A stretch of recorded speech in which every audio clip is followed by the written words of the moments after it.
All right, welcome to the Carter Shaw Show. It is your host, Carter Shaw. We have a great episode coming today, some very special guests. Before we get into that, a little couple announcements.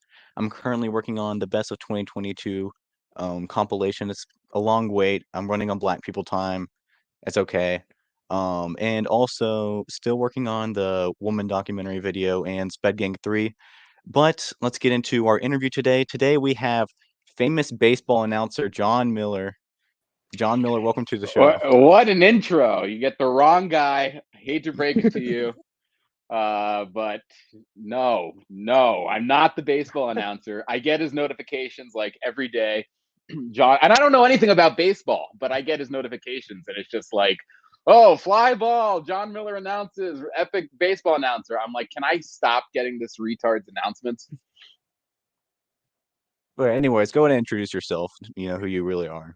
Sure. Yeah. So again, not 65, 70-year-old baseball announcer.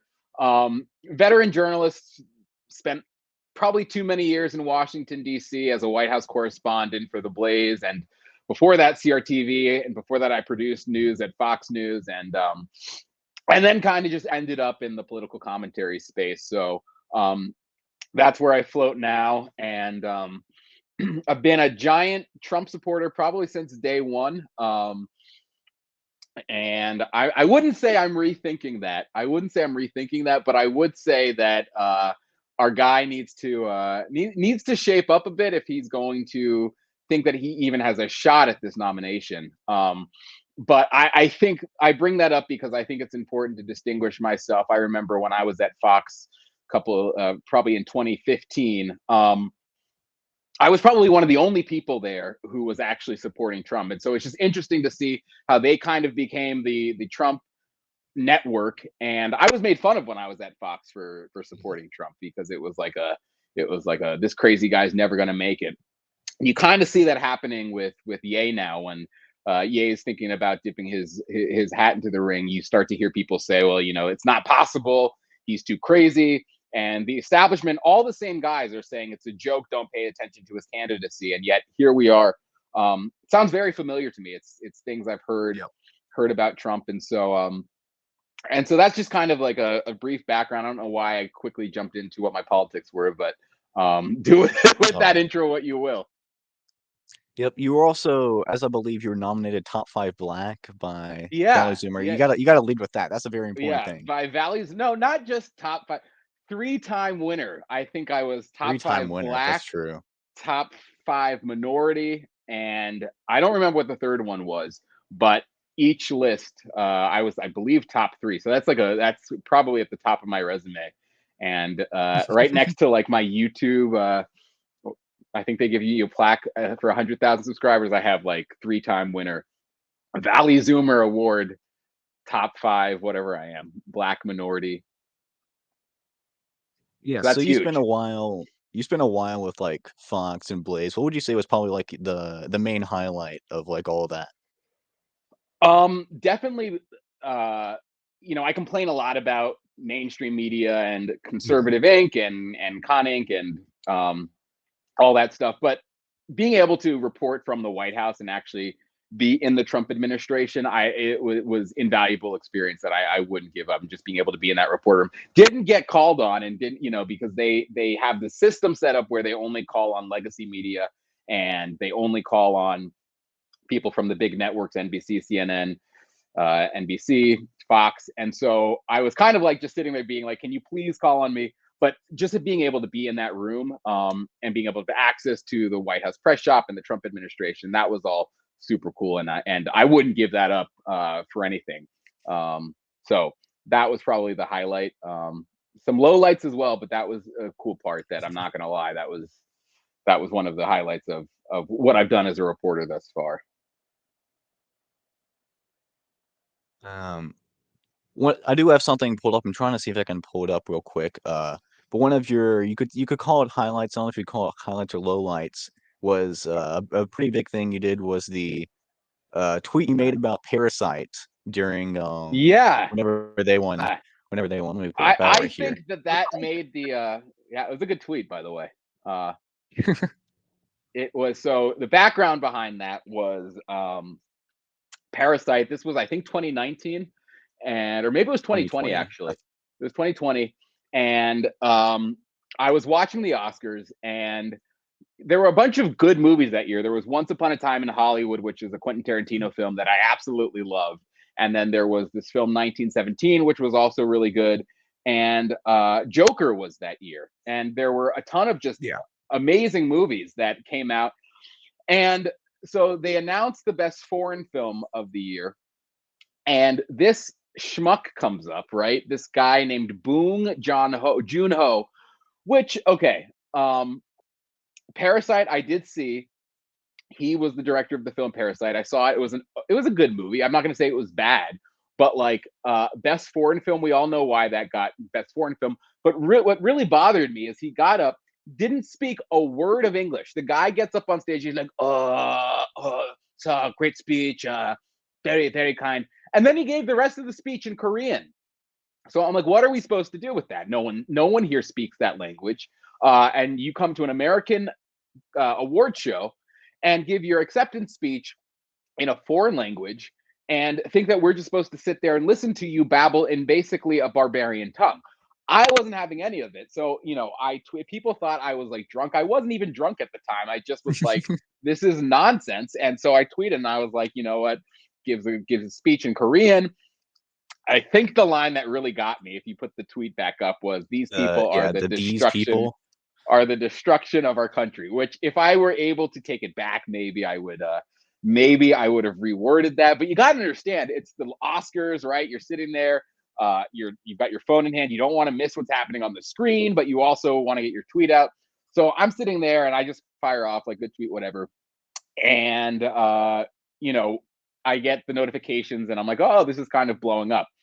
And then what happens is the rate limit exceeds. I don't know if you've ever gotten that on Twitter, where it says rate limit exceeded, which means that you're getting too many notifications to handle. So at that point, I wasn't getting any notifications. I'm like, and I'm vain enough where I'm like, yes, my tweet's blowing up. Let's go. And apparently John John Legend Legend, responding to it yeah, with all these John people. Legend Chrissy had Teigen. responded to it, and then Chrissy Teigen piled on, and then I had Piers Morgan come in and say, this guy is a sexist, racist bigot. And I think of almost everyone in Hollywood, I was the number one trending story in the country. And so I get a call from the president of Blaze TV at the time, and he's like, "Hey, that's not a good tweet." And I'm like, "What do you mean? It's a banger. Like, look at the traction." He's like, "No, this is like bad." And I'm like, "What's so bad about it?" And he's like, "Well, you basically said that Koreans are the destruction of America." I'm like, "Oh no, that's not exactly what I meant. Like, I meant that this whole system where like we promote these films that are foreign films because we just want to give them, they check boxes, like that's the destruction of America." And he's like, "Okay, well, can you delete the tweet?" I'm like, "No, I have I don't delete tweets for policy, so no, it's staying up there." And he's like, "Okay, well, can you clarify it?" So I sent out a tweet clarifying it, which made things Yeah. worse. And I think I ended up issuing an apology, which I didn't mean. But I take my apology back. Okay, that was not that was that I had a lot of pressure on me, and I was kind of in a tight spot. So I issued a very well. The thing is, I issued the apology, and people watched the apology, and they were like, "That wasn't very sincere." I'm like, "No, it wasn't sincere because I don't mean it." So that's just some good advice. If you send something out and it's like pretty true, just don't apologize if you mean it. True. So yeah, that's happened, but that landed me on the Blaze Wikipedia page. I think it's like me and one other person are like the notable controversies or controversies, as Piers Morgan would say, of the Blaze. So I'm pretty proud of that, actually. Let's go. So that's a total victory. Yeah, total victory, total dub, Total and victory. Boon Jung Ho, BTFO, foreigners, BTFO, Korea, BTFO, Jon Miller wins.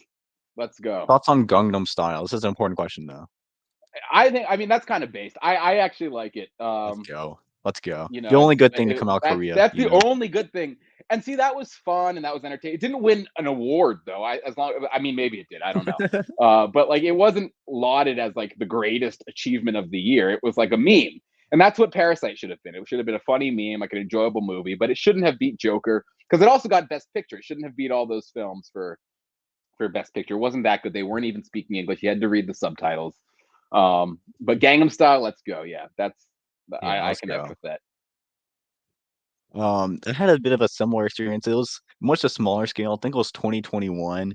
Throughout 2020, rather than being like White House correspondent, I was a lame 16-year-old who hosted an esports organization called the Bible Man Fan Club Boys, and it got shut down because right before, I think it was like 3 days before the Atlanta spa shooting that included like a couple of Asians dying and started like the Stop Asian Hate thing. I made a joke about the size of Asian penis. Nice, let's And this go. guy who is Asian comes in the comment section and starts spreading it like as soon as the Stop Asian Hate thing's going. And I get all these DMs, people in my Discord canceling me, and I didn't apologize for it. And that's probably my proudest moment, which is not apologizing at all. The Yeah, tweet got see, like 60,000 impressions. It was big, you know.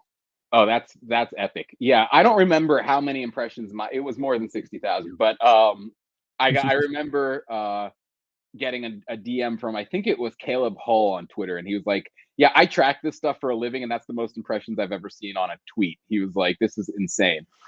But you did the right thing. You didn't apologize. I mean, I was kind of. I mean, I didn't Forced. really have a choice at the time. I kind of had to Yeah. apologize. But yeah, that's epic. It's a joke, and you know what? They kind of walked into it themselves. And I was getting all those DMs, like they all wrote in Korean though, so I couldn't tell what they were writing because it was all those like hieroglyphics or whatever. So I didn't know what they were talking about. But hey, we love our Asians. Stop Asian hate, but also take a So freaking true. joke. What's your favorite Asian? Like country or No, like like person. person. Yeah, what's your favorite? um, does Yoshi count? I don't know. I guess so. Yeah, well, I would say him. He's Japanese. It's a good question. I'm not really like a. I I thought don't you meant know. the character from Mario. That's what I meant. Yeah, he's Okay, a yeah, I he's a vibe with that. I Japanese. vibe with that. He's I a vibe with that. Japanese That's dinosaur. true. So that's my favorite Okay, yeah, character. I vibe with My that. favorite That's Asian. real. That's real. Probably our second thing, something because we've had this broad conversation for a while now, and it's really resurfaced. I'm not going to get into the specifics about who has been the debate about because one of them works for the Blaze and Who has been to the contract what? stuff. Sorry. There's been a big debate about infiltration versus like bombacity, and I remember I have an article here talking about it. A big part of your AFPAC speech, you said something to the effects of, to launch America First movement to the mainstream, someone who's not going to like sit on the stage and name them is needed. So basically, someone that's going to be inside the system to spread it into the mainstream is needed. Do you still like believe in that take, or is your Yeah, stance a bit different yeah. now? I mean, um, the way that came about was we were I was throwing around ideas with people, and I'm like, well, what if I just named them on stage? And someone was like, you can't do that. And this is like hot off the wheels of me leaving the Blaze. So this is like now I'm very outspoken about it, and at the time I wasn't. So I'm like, I'm like, that would be pretty keck if I just went up and like freaking named them on stage. And so I was brainstorming or kind of workshopping it, and we came up with the idea of like, well, if you say like you can't do that and make it a joke, then it will probably land better. And the thing about it is that like obviously any good joke has an amount of truth to it. So it was a joke, and I think I said immediately after, hey, that's a joke. But obviously it has some truth to it, and I think you see that truth borne out. I think that you see the fact that the JQ, I don't know if I can say that here, but that's no No. longer this taboo subject. It has absolutely broken into the mainstream. You see people like you see people like Elijah, who I know also left the Blaze, ironically, talking about it. Elijah Schaefer. And then the biggest example, obviously, is you see Ye talking about it. And I think that's we've made tremendous progress on that. It used to be one of those things where you kind of had to just like avoid it. I mean, it went from being something you could never even mention. And now what Ye did was kind of take it to the point where, like, because he went on Alex Jones and started talking about, hey, I absolutely adore Adolf Hitler. Because he did that, then when you start to talk about, well, let's talk about the disproportionate amount of power that Jews might have in the media, or that Jews might have in banking or in government, that starts to sound extremely reasonable, rational, and something that people are more willing to discuss, because that not the Overton window hasn't just been shifted. Ye actually just like blasted it to Mars. But when I said that, it was a joke, but I meant it. I think it's an important issue. I think it's something that more people need to talk about. And what I meant at the time was that it is still seen as a sort of extremist, hateful, neo-Nazi notion, when it's not that at all. And in the same way, it still is conservative mainstream to criticize Islam and the negative effects of that. In my judgment, it should also be just as acceptable to criticize the Judaism, and it should not be something that we shy away from simply because there are a number of manipulators and puppet masters, for lack of a better term, who want to keep us from talking about it because they're threatened by people pointing it out. And that's really what it comes down to. And I think that once people are unafraid to talk about it, people start to realize, oh yeah, well, we've kind of all been talking about this behind closed doors for a while now. And I'm glad someone actually had the balls to say it. And I think a lot of people in AF have played a role in bringing that, to the mainstream conversation. I'm grateful for that. Do you think it's played any part in the role of normalizing that, as far as like making it a non-taboo topic, making it, more mainstream? Do you think you being like a White House correspondent or being with Fox News, you think that's assisted that in any way, like being able to have a larger platform? I mean, I can't measure tangibly how much I personally Yeah. have shifted the conversation. Um, but I do think generally, when you have people who have credentials and who have backgrounds who aren't who the media can't necessarily portray as these fringe conspiracy nuts who came straight from 4chan, I think that does add legitimacy and credibility to the question, because it's not just because it's very easy to paint those as just fringe gutter internet trolls who don't really know anything and are just filled with nothing but hate in their hearts.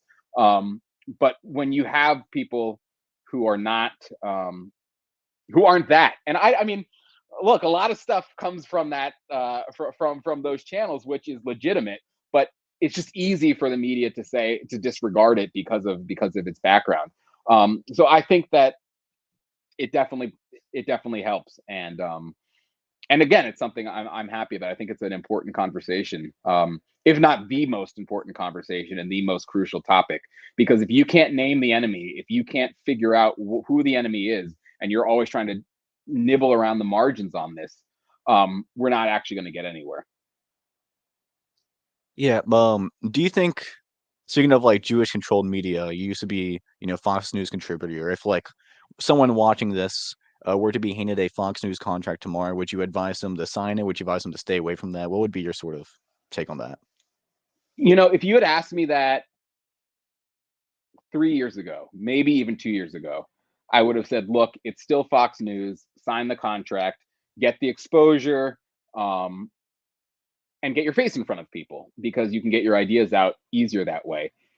Now I'm not so sure, because they've gone so far to the left in such a short amount of time that I don't think that you can work there and keep your soul. I mean, it's not just like, okay, as long as you don't say X, Y, and Z, you're safe. It's like they're all the way promoting transgenderism. They're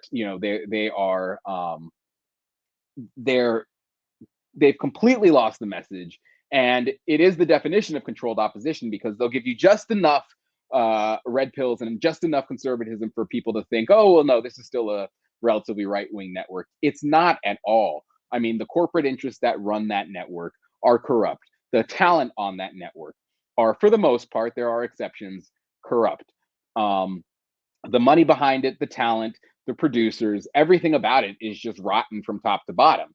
And so now you ask me that question, I would say, I know it's tempting, but a lot of the things the devil offers are tempting, but it is not worth your soul. And you think that you can get in, and you think you can just go in and like, well, let me get like my exposure and let me just kind of get my name out there, and then I'll break away. It doesn't work that way. You get sucked into it.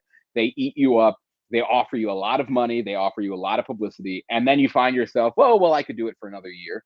Oh, I could do it for another, you know, 5 years, and I'll just drop little Easter eggs here and there to make it seem like to slowly infiltrate and slowly get people's minds to change.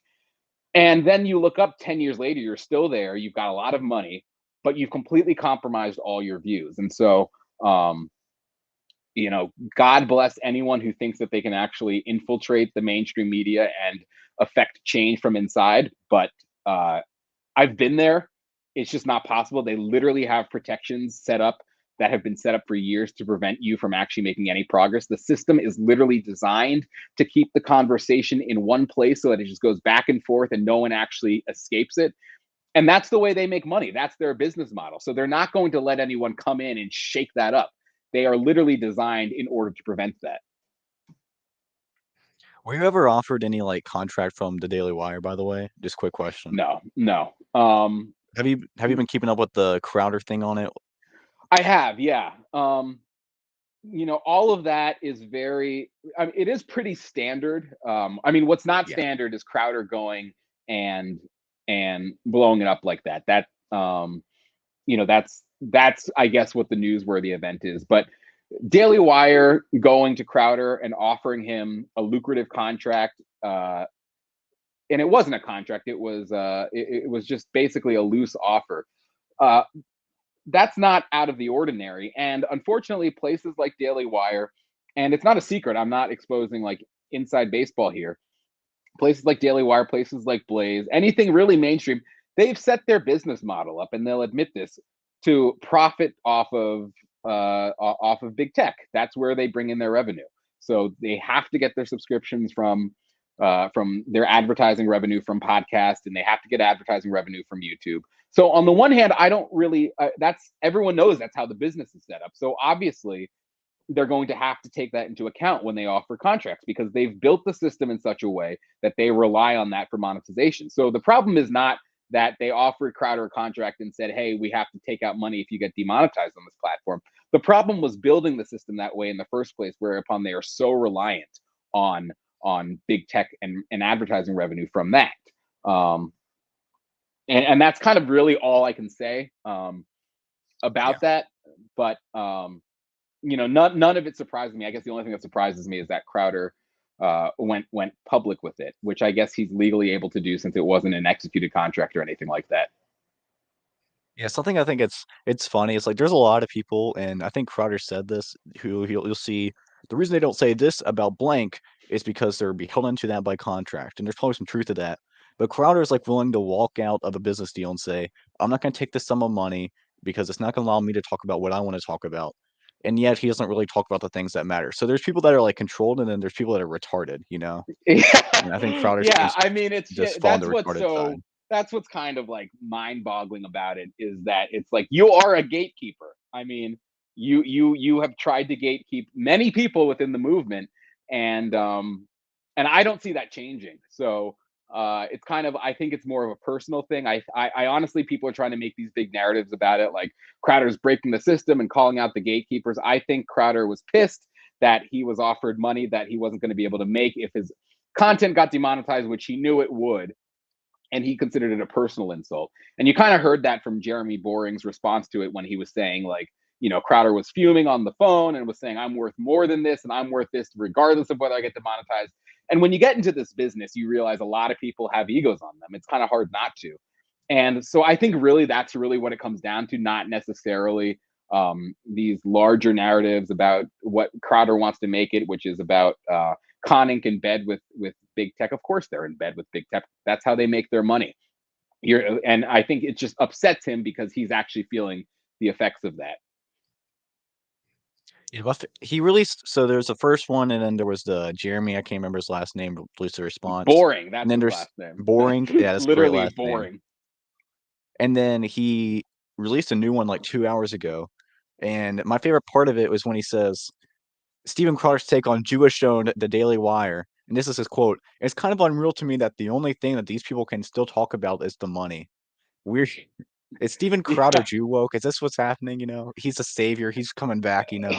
I mean, so I missed this development. I haven't seen the most recent one. Um, so I don't know. I No, honestly he's like not. it would so surprise me. It wouldn't even surprise me. I know he's not. Like I know he's not because he's spoken out. Not like some people have where it's just like, I can't talk about that because you do see that he's like fervently. He's called Nick Fuentes a Nazi. He's gone Yeah. out and said anyone who speaks out on the JQ is unintelligent and retarded and evil, and those are paraphrasing of his words, but that was the sentiment. So I really doubt that. Haven't seen the latest developments on that though. Man can hope. Man can hope. Yeah. At this point, we'll see. And by we'll see, I mean I think we know the answer. You recently, I don't remember how long this is ago, but you recently got featured on The Young Turks, for saying Yeah. beating women is as American as apple pie. What did you mean by that statement, John? Uh, so that was during a segment about what was the segment about? Oh, it was a Tyler Russell had asked me to talk about I think it was a hockey game, and it was like an all genders hockey game. So you had like men competing against women and men disguised as women, and the women got beaten to a bloody pulp because they're biological women and the men are biological men.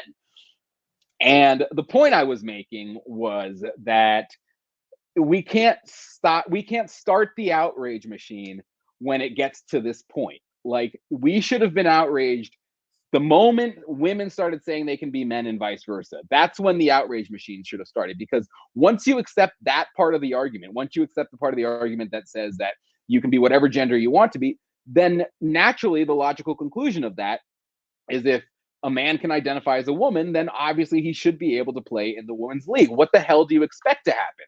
What do you expect to happen when you allow men to identify as women? They're going to want to do all the things that women are allowed to do. That's just how it works. And so you can't just be outraged when you say men can be women and then men start trying to be women. That's what's going to happen.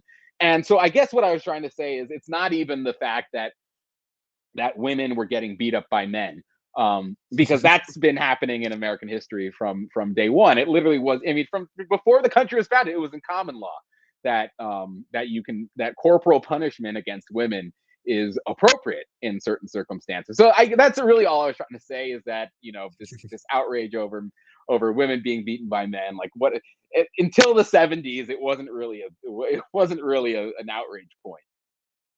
What wasn't marital rape like the 90s when that was made illegal? Marital It rape. might have been, yeah, marital rape, which I don't understand because what did you think you were consenting to at the altar? Yeah. So I mean it's beyond me what that means, but apparently, and that's what gets to my other point that Right Wing Watch got me on, was when I said that rape is essentially anything that a woman does that she regrets. If a woman sleeps with her husband as they're supposed to, and then the woman decides the next morning, like, it wasn't as good as I wanted it to be. And she goes, "Oh, I was raped." And next thing you know, he's got a criminal charge on his hands. And that's just ridiculous. Women use this as a weapon all the time against men. They get into sticky situations. Some, if it's a marriage, for instance, are completely the man is not at fault at all. Other times the man is equally as at fault.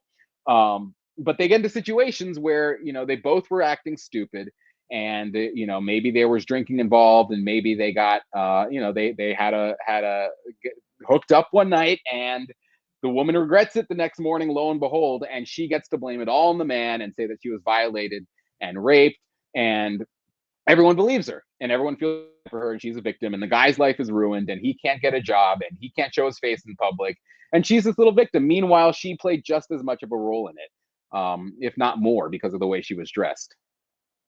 Sure.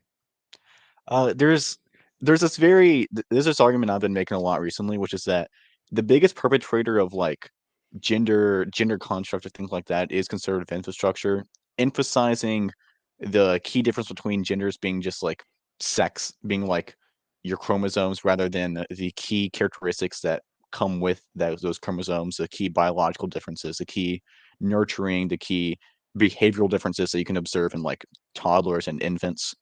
If you deprive that from the conversation and simply deprive it towards just XX and XY, there's really like you're really depriving it towards like the step of, oh, well, if men and women can act the same and they can compete the same, they can go into the same sports or whatever. And now the ball's on the 1 yard line. We're down 99-0, and we think we're going to win by defending women's acrobatics, or women's Yeah, athletics, whatever.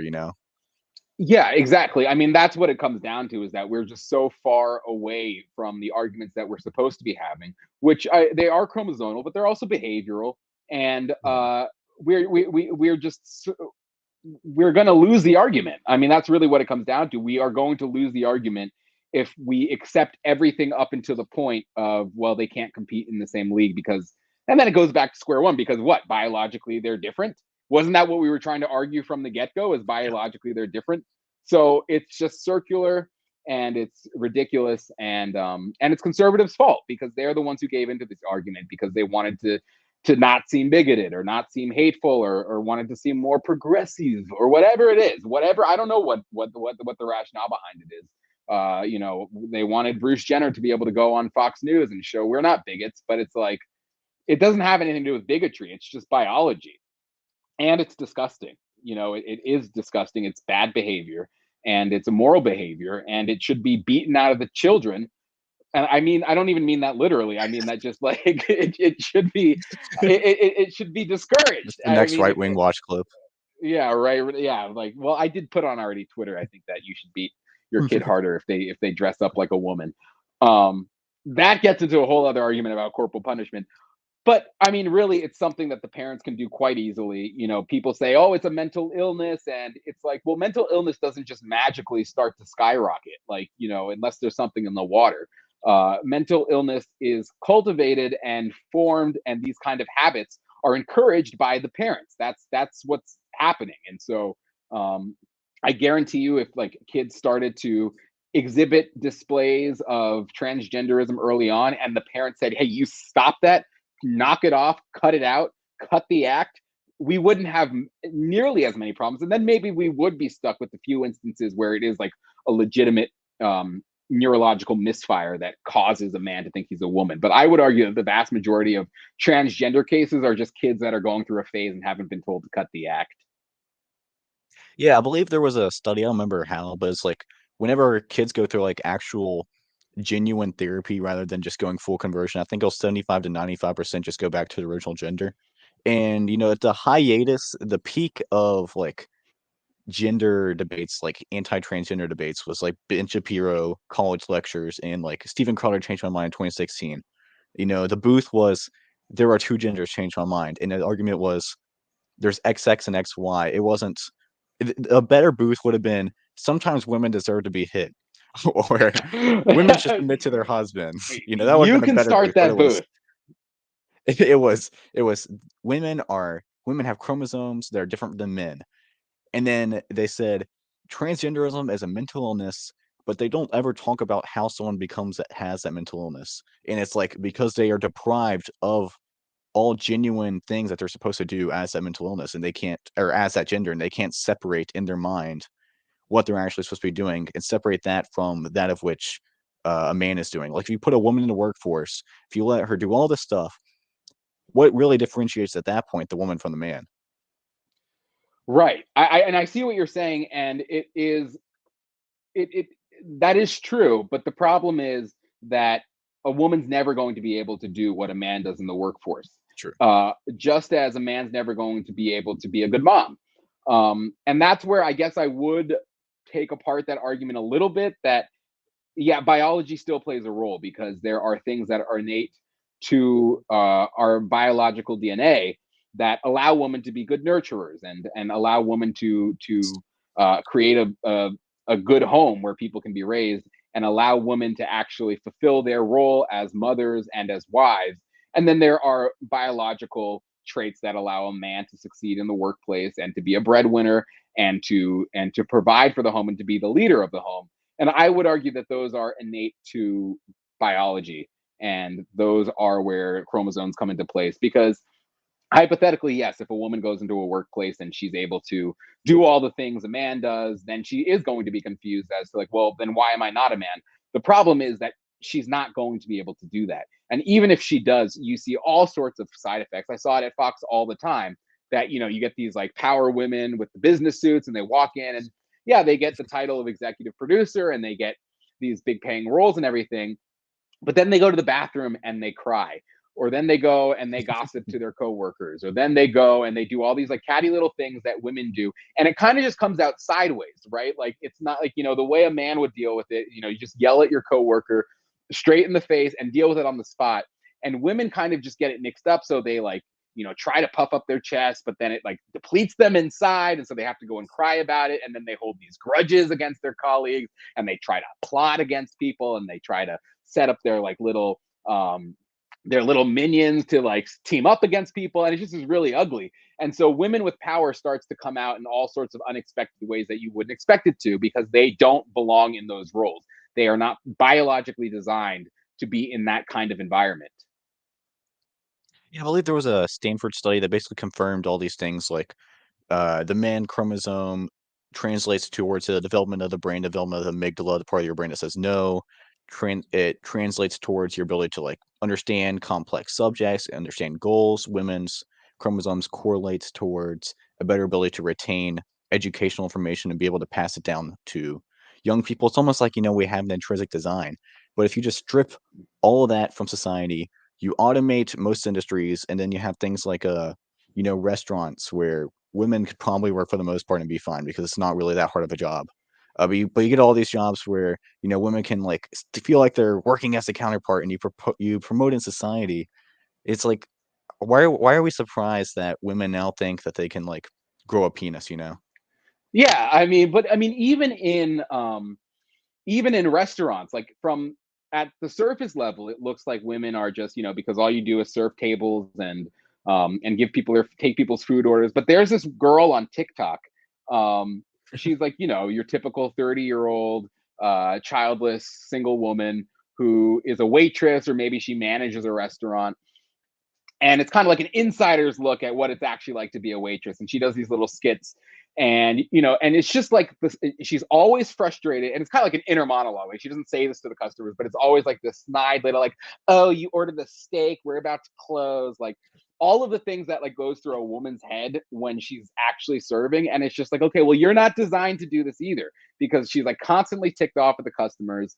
Um, it's pleasant from a service standpoint to have a woman waitress because she's pleasant and nice, but even that doesn't really work out. And then you get to the woman manager position, and she's on a power trip. And anyone can tell you who's worked under a woman at a restaurant that having a woman as a manager is a nightmare. Um, and so I think that it really women's role are the home, and there's nothing wrong with that. And they make wonderful mothers, and they should focus on that. And there's not like that's not a shameful thing. That's not something that's like, oh, you are, well, you're not talented at certain things, and I'm not talented at raising kids in a nurturing, loving way. That's just not my goal as a man. They are distinct roles that men and women play, and we have to acknowledge those. Every society since the beginning of time has, and it's been something that up until very recently, people have honored and people have taken pride in. Mothers used to be proud of the fact that they raised big, large, beautiful families, and that used to be like a point of pride for them. And they used to be prideful of the fact that their husband would come home and there would be dinner on the table, and that she served the family. That was a point of pride for her.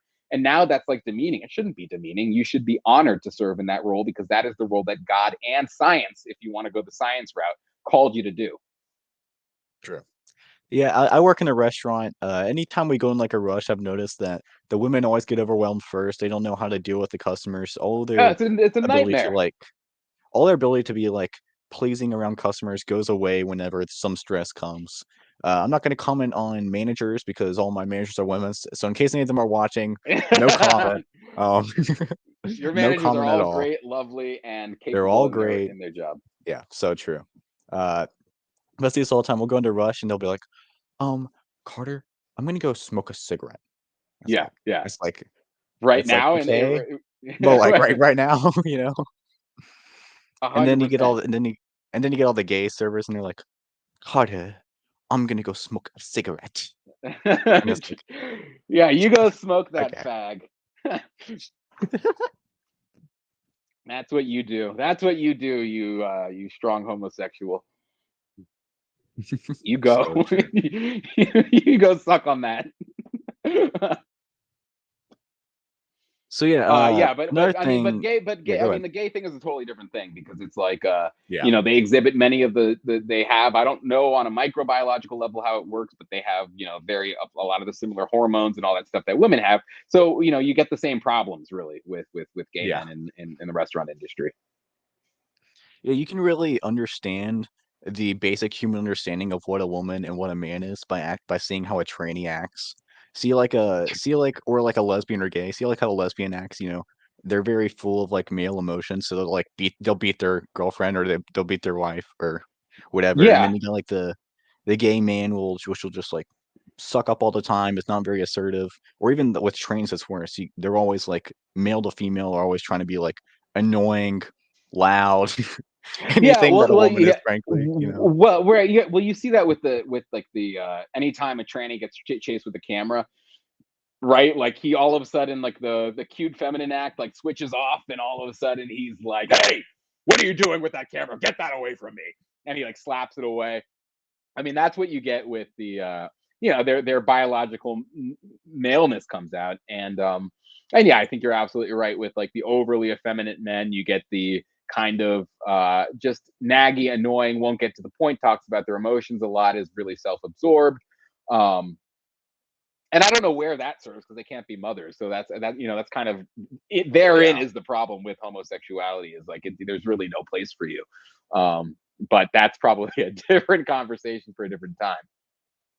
Yeah, I have a coworker who's like a lesbian, and she's like, "Well, my wife of like 20 years just cheated on me with a dude, and they go to Thanksgiving with the dude because my family don't want to accept their family won't accept my homosexuality, so they have this whole uh fake like relationship between the man and the woman, and then she figures out that they're like in a sexual relationship, and she's still with the woman, and it's like Okay, yeah. you notice how What? Yeah, I mean, it's how like probably because how like deprived they are of any like worth that they'll like stay in a relationship like that.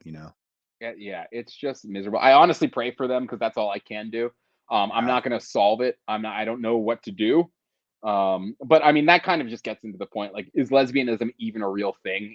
Like the partner of 20 years ends up with a dude. It's like, yeah, well, maybe the other lesbian should just find a dude as well and go their separate ways that way. Yeah. I tried to convince her of that. I was like, a good way to get back at her, you should sleep with a dude. Do it right now. It's a better alternative. It would be better if they were till marriage, but at that point, Well, okay, if but you're yeah, but gonna at that point, it's kind of at like that point, if you're gonna that like do ship has whatever, kind just of like sailed. yeah, that ship sailed. I But mean, yeah, I see once this. they're like, what? I don't even want to picture what they've done, but I can guarantee you they've gone well past. They've gone well past what's appropriate marriage wise. I think they might want to look into some corrective action rather than trying to repurify themselves. Yeah. You were at one point, I remember this from like a couple months ago, you were banned off of Gitter for using the N-word in your bio. How did you come about realizing that, and what was that like?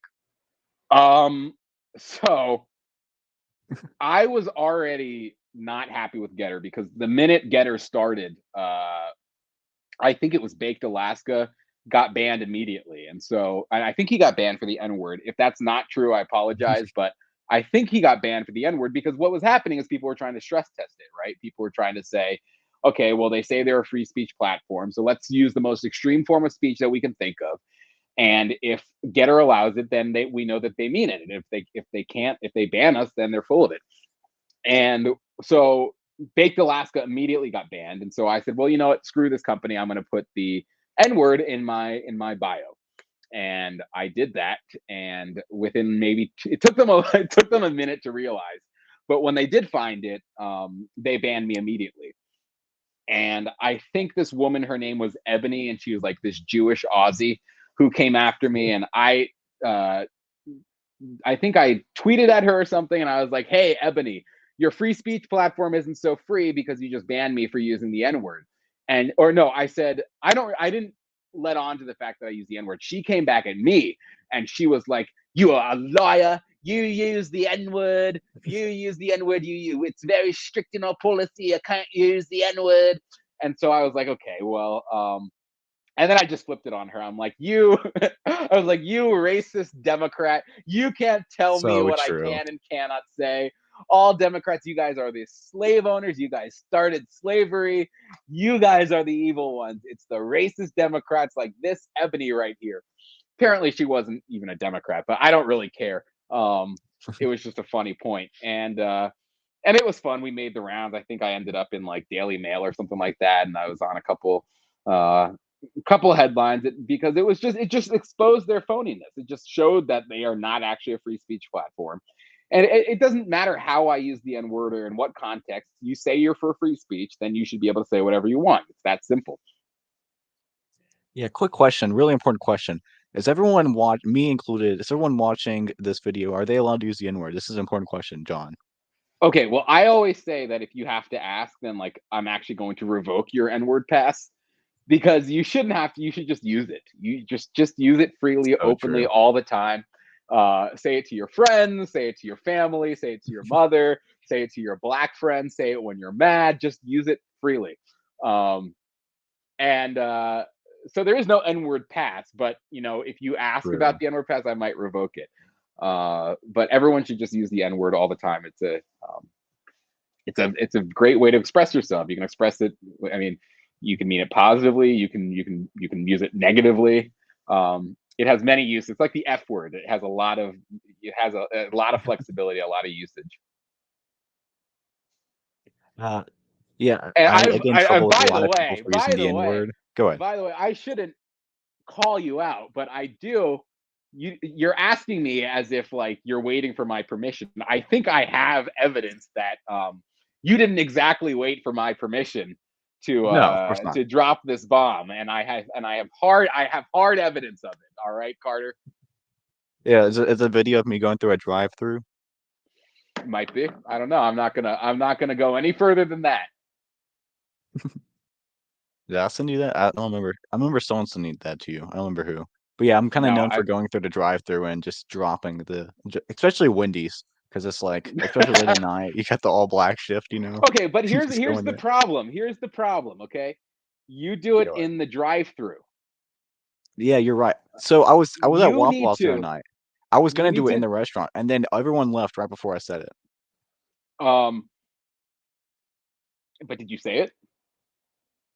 Yeah, everyone. So like they all checked out, and I was at the back of the line. I was about to say it once I paid for my food, but they all left right before I could say it, like You need to seconds say it before. in a situation where if that's the consequence, you get a pie in your face. Okay, you get a plate of hot pasta in your lap. Okay, that needs to be that needs to be the situation where you say, you know what, I'm just gonna take it. No, but in all honesty, because I realized, I mean, you did ask me if you can say it, so then I realized I'm like kind of doxing and saying it. But so I hope that doesn't get you in huge immense trouble. But the thing is, it is just a word, right? Like, to be like Yeah, completely serious at this point, it is literally just a word. And um and people have to be able to just like, I feel like it's the kiss of death. Like, I remember this kid Kyle Cashew, who, not getting into what I think about him, but he got in like all this trouble because like in private text messages he said the N word, and it was like the kid, and I didn't defend him because I didn't want to defend him because I don't particularly care for him, but it was like he was just using the word in a text message group with his friends. Like, really, we're trying to cancel people over how they talk with their friends. I mean, it's just ridiculous. And so, I do think that some destigmatization of that word is necessary, because I honestly don't really know anyone who hasn't used it. And then people get on TV and they want to pretend like, oh, I would never utter such a word. It's like, give me a break. All right. I don't know a single person who hasn't said that word. And anyone who tries to pretend like they haven't is lying. that's real. That's real. I think I'm done with stories. We're gonna get into some chats. First off, what are your thoughts on smoking, John? Based. Based? Do you think based. smoking's based? What are your thoughts on rolling cigarettes Well, though? Like how I good mean, do you it's know it good is? for you. I mean, the idea that it's bad for you. I mean, yeah, I guess if you smoke like a pack a day, right? I think if you're like the type who's like always smoking and just like can't get enough and like live and smoke um and smell like cigarettes, so that that's cringe. But it looks cool. I honestly, it increases your testosterone. It increases your alertness. It makes you more focused. Um, and generally, all those are good things. And I haven't seen any evidence that a cigarette every once in a while is going to kill you. So I think that things like drinking can do a lot more damage. I've seen a lot more people have their lives ruined by drinking. I've seen a lot of people um, who just like drink 2-liter bottles of Coca-Cola without thinking twice about it, as if that's healthy. And they're literally just taking years off their lives. And then when it comes to smoking, they're like, oh, but that's bad for my precious lungs. It's like, all right, in excess, obviously anything's going to be bad for you. A couple cigarettes. They used to, in the churches, they used to have pews, and the pews used to have ashtrays. And there's nothing biblically that talks about smoking, that prevents it, that says it's one of those vices that you need to avoid. The country was founded on tobacco. I mean, it's the most American vice there is. So I honestly, I'm a big defender of smoking, and I just don't overdo it. Don't overdo anything. What do you think is like? Is it? What do you think would be better though? Would it be like a cigarette, cigar? What would be like the best thing to get into? Um, you know, Cigars are good. I feel like if you have a lot of time and you want to really get into like the flavors of tobacco and how they're wrapped and different regions that make them, because I guess, well, now you can't get the Cuban cigars anymore, but you used to, for a little bit of period of time, be able to get Cuban cigars, and because the embargo was lifted, and you can get really into it, and there's actually an art to it, which is interesting and fun, and and relatively harmless compared to a lot of the things that people get into. Enjoying a stogie every once in a while is one of the relatively harmless things that people can get hooked on. I mean, I think it's hilarious that people think it's fine to get hooked on pornography, but they reel at the idea of enjoying a cigar every once in a while. Um, Cigarettes are usually considered the primary driver of lung cancer, and there are all these government campaigns to get rid of smoking cigarettes. I mean, I I don't want to be the one who's like smoke as much as you want, but I don't think it should be this big bogeyman that people are scared of. Um, Again, there's just so many other vices that are so much worse for you. Looks cool, it's enjoyable, calms you down. You can use it to calm down. You can use it to kind of like get energy to tackle a project. So get into cigarettes, get into smoke cigarettes. Kids out there, smoke. Get into smoking. That's my message. What's your favorite EA song? That's a big Nick ass in chat. What's your favorite EA song? What's my favorite Ye song? Um, Probably, I want to say it is either um, "Blood on the Leaves" or off of Yeezus, or uh, Part Two on Pablo. Those are probably my two favorites. This is an important question. I was a couple of my followers were debating this the other day. You more a fan of A Beautiful Dark Twisted Fantasy or Life of Saint Pablo? What do you think is a better album? I'm gonna say Fantasy, Beautiful Dark Twisted Fantasy is a better album. I love Pablo, but Beautiful Dark Twisted Fantasy was one of those albums that, like, I think for an entire year I listened to on just repeat. And it might have been a different phase in my life. I don't know what it was, but that was just the album that like I consumed and like lived. So um I think that probably takes the cake in terms of I don't know if it's a better album, but it's one I enjoyed more. What would be your favorite song off of that album? Um, there is the let's see. Um, what's the one? I don't even remember the name, but like I fell in love with a porn star. What's that one? Well, Uh, there's a lot to Hell talk of a about that. Life, I Hell think of a that'd Life, be Hell yeah, of a Hell of a Life. Life. Yeah, Yeah, I like Hell of a Life a that's lot. probably my favorite. It's good. I like the intro song on that, the like Get Much Higher song. I like the song with Cuddy. I like Monster actually a lot. I think that's like a classic song that gets slept on a lot. Probably because it's like Ye only has one verse, and then I guess Jay-Z has the other verse, and Nicki Minaj has the other verse. But it's still a banger. It's still a total banger. And then the Bon Iver song at the end I like a lot. And then it has that kind of outro that is with the African drums, which is like pretty much a banger as well. I would say that's a major vibe. So the entire album is a vibe. What are your thoughts on this comment? Don't smoke, people. It will make you ugly. You will smell, and you'll get one of the worst types of cancer. Myths, myths. Font. You can't even spell. He said font smoke people. Okay, all right. I like. Yeah, you can't trust advice from someone who doesn't even know how to spell. Again, people do get lung cancer, and then people smoke their entire lives and don't get lung cancer. I know people who are 90 years old and are still kicking. So, um, it's just it's myths. That why is the government trying to encourage people to smoke crack and giving people crack pipes? And why are they encouraging weed, and weed is being legalized? Meanwhile, weed causes psychosis, it causes laziness. All of these things are encouraged by the government. But then when it comes to tobacco, all of a sudden the government is always concerned about our health and well-being. I don't buy it. Ollie Jamal said, "Hello, guys. Did you watch Ralphomania? If so, what were your thoughts on Ralphomania?" I did. I thought Ralphomania was a good time. I enjoyed Ralphomania. I thought that I didn't know who was like. I didn't know what was going on. Like, where did they even find these people? But I thought it was greatly enjoyable. I thought Ralph and Dalton did a great job hosting it. I thought Ollie Jamal gave a great speech. And I thought Beardson was hilarious. I just thought overall it was a really enjoyable event, really kind of unique and interesting, and just a fun time for people to enjoy and kind of get out of the political space for a bit and just enjoy themselves. So big fan of Ralph Mania.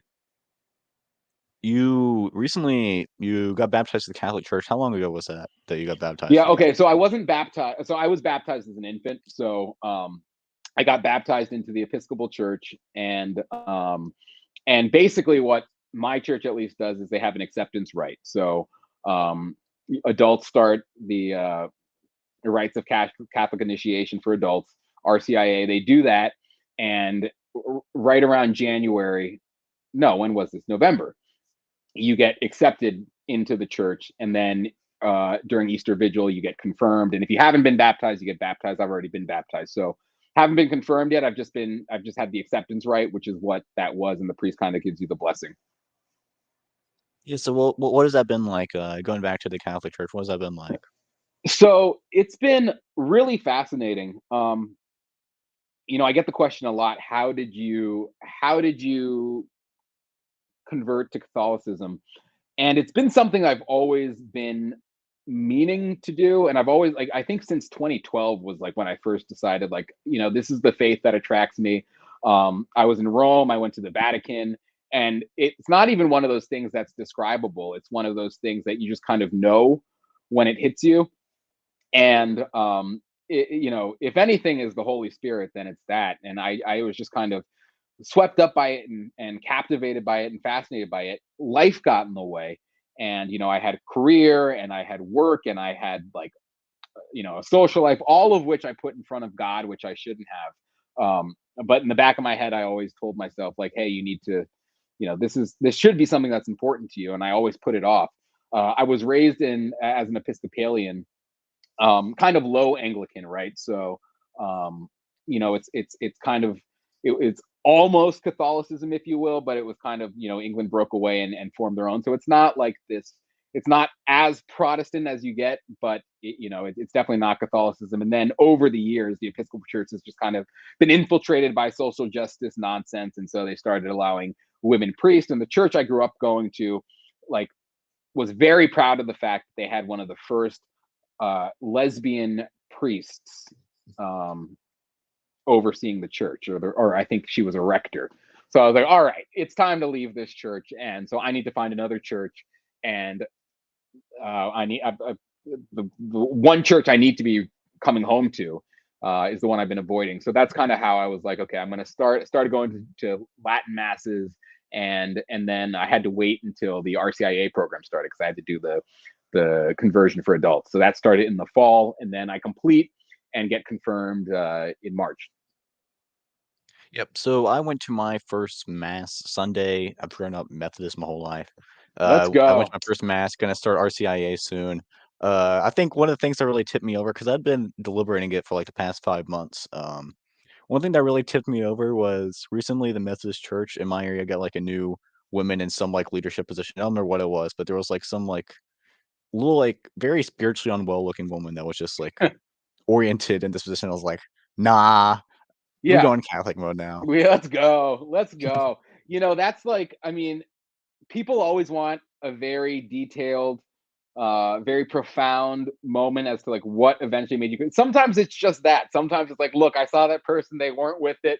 They look sick. They look influenced by the devil. They look demonic. And I said, hell no, I'm out of here. And you look at the Catholic Church, and it really is like the one true church. I don't mean to sound like a proselytizer here, but you just look at the history and you look at it all the way up to the time where Jesus was actually walking along the earth, and you realize, okay, this has really never changed. We've been kind of psyoped into thinking that it was split, but the line of Catholicism has remained constant throughout history, and that was one of the main convincing points for me. Yeah, it's I think my friend JPEG, which I think you did it live with on Big Nig Show, he also I think last Sunday was his second Catholic mass. So we've all as a group started going. I think big thing that was big for me was noticing that all the serious like spiritual people I see, people that are serious about their spiritualness and like the AF movement or even in the political movements tend to lean Catholic, and then listening to Pine Sap, who I've become good friends with, and having him talking with him about things like that has really leaned me over. So I'd say that's really bombed me over some. Yeah, no, that's Uh, great. Yeah, Pine Sap is great. I do know JPEG, and I think that's, if you can get a group of guys who are not like squares, because that was my problem when I was going to there was a period of time where I was living in Texas, so I was going to mega churches, and everyone I met was just cringe, and I was just like, you know what, like, some of the message moves me, but I literally can't stand being around you people for 2 seconds. So I'm gonna bust. So if you can find a group of good guys who aren't squares, who aren't cringe, who are serious still about their faith, though, you know, that's almost like God is telling you, like, come home, brother, because it's just like that doesn't come often, and that's super rare. And you see that a lot in AF, and you see that a lot in more serious political circles, and you kind of get rid of the charlatans and all the people who are go to church on Sundays and then kind of do whatever they want for the rest of the week, and then again claim to be Christians. And that's kind of what I saw in most of the Protestant faiths, and you don't really see that with Catholicism, especially with converts. I mean, I guess you kind of do see that with some cradle Catholics, but for the most part, the Catholics that I know take their faith very seriously, and that to me is super attractive and super welcoming.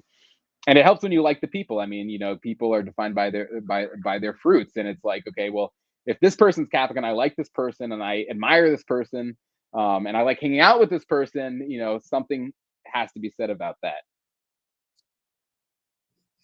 yeah, it was very eye opening. I'll see what it's like next week, and I'll let you know. I'll let you know whenever. I'll let you Yeah, and know the whenever Latin I like Mass is confirmed beautiful all for that. I'll sure. let you know.